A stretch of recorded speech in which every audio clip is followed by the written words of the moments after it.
Hey everybody, it's Matt Schmidt again, and we're going to be talking about sourcing that product that we found in the prior video.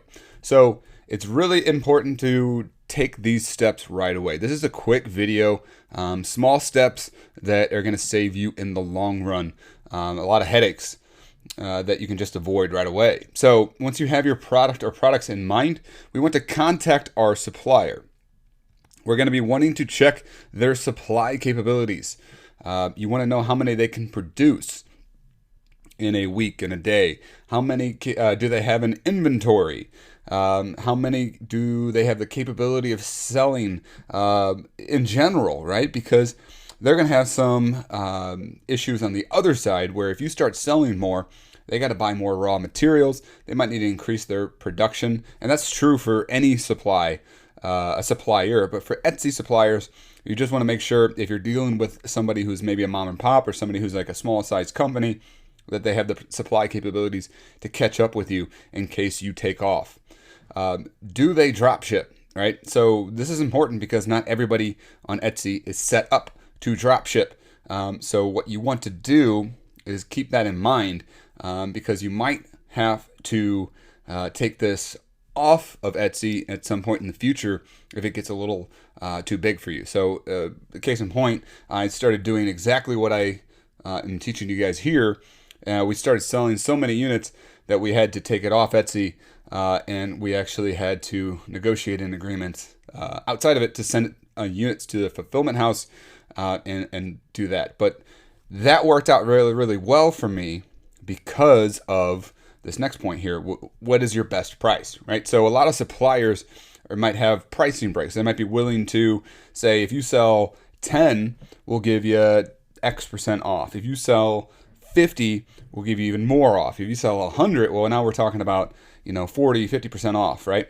So I'll talk a little bit about negotiation here in a second, but it's just really something to keep in mind that you don't necessarily have to pay what's listed.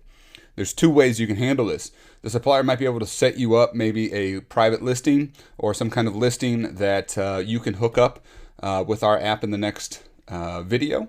I'll show you how to do that. Or you can get maybe a rebate. I do a lot of that on the back end too. Like if I sell so many at the end of the month, what I'll do is say, hey, we sold 500 of these. The agreement was that I got at this level, I got so many off per unit at this level, right? So at the end of the month, they cut me a check, and that's the rebate, right? Or they can set it to the next month or something like that too.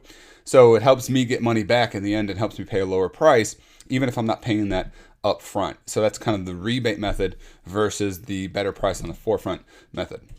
So what is their best price? So this is a quick lesson on negotiation that you want to take into account.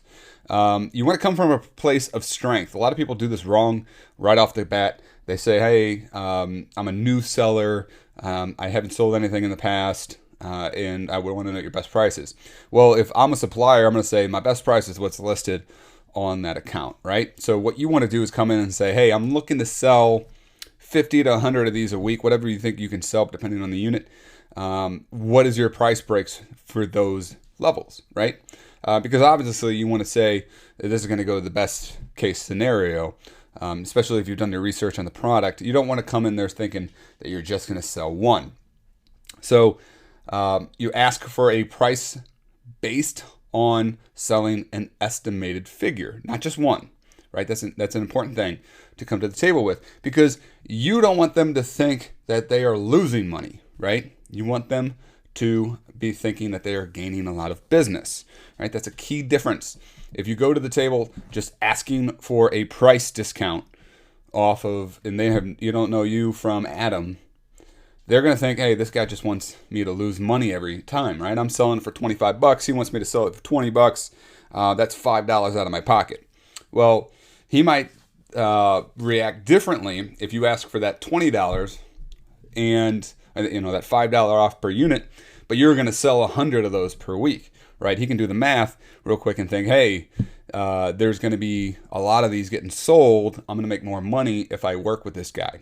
And this is true down the road too, guys. As you grow in your business, you want to ask for pricing discounts to make sure that it works out for the both of you. As you are growing, you want to make sure that you can go back to the table and renegotiate a price as you scale your business. So let's talk about where you're going to do that real quick. Here's the product that we visited in the last video. What you want to do is just ask a question. You're going to sign in here and just shoot them a quick note. Generally, these people respond pretty quickly, and then you can ask those questions. Ask them what the production capability is going to be.